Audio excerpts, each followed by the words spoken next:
Hi guys, welcome back to my channel. Today I'm going to be showing you guys how to set up your own giant African land snail terrarium.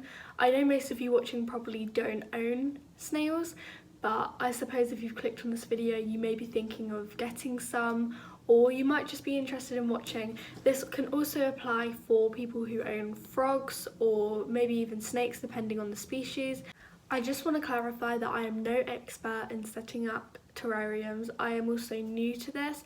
I have had snails in the past, but I've only had land snails.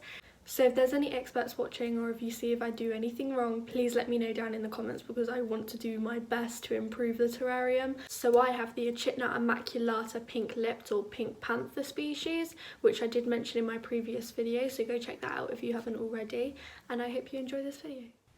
So I started this off by using my cocoa substrate, which you can also use for amphibians and reptiles. It normally comes in a block, so you just want to add hot water to it and it will slowly break up and absorb all of the moisture.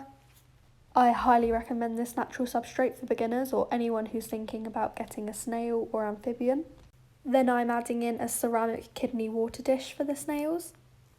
Then I'm going in and making part of the substrate deeper for the snails in case they want to burrow or lay eggs.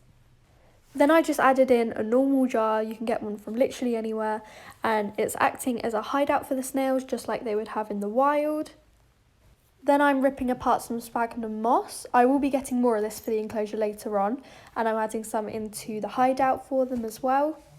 Snail shells need a lot of calcium to grow and rebuild, so I'm adding in a cuttlefish bone and covering the sharp side with moss. Then I'm going with a thermohydrometer, I think that's how you say it. It just takes the temperature and the humidity levels. Then I'm using a 7-watt heat mat and sticking it to the terrarium side with aluminium tape and covering it with radiator reflective foil. I'm taping this to the side of the terrarium rather than underneath so that it doesn't dry out the substrate for the snails. For my species of snails, the terrarium has to be up to 23 degrees at least. The heat mat is double-sided, so I bought some reflective foil just to make sure that the heat is going into the terrarium and not out of it because I didn't want to waste any energy. And I'm sticking the shiny side onto the heat mat to reflect the heat. It's not the most aesthetically pleasing thing, but it works for the snails.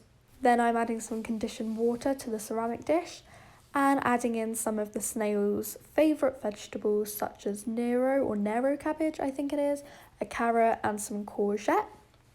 Then I'm adding in a protein mixture for them, and here is Sianda, and here is Olabisi, the 4-week-old Achatina Immaculata snails.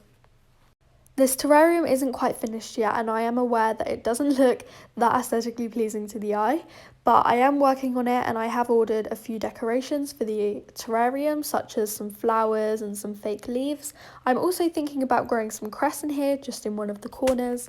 Here I'm misting the enclosure to keep up with the humidity. They do have a water dish as well, so I don't have to do this on a regular basis. And that's pretty much it for this video, so thank you for watching, guys.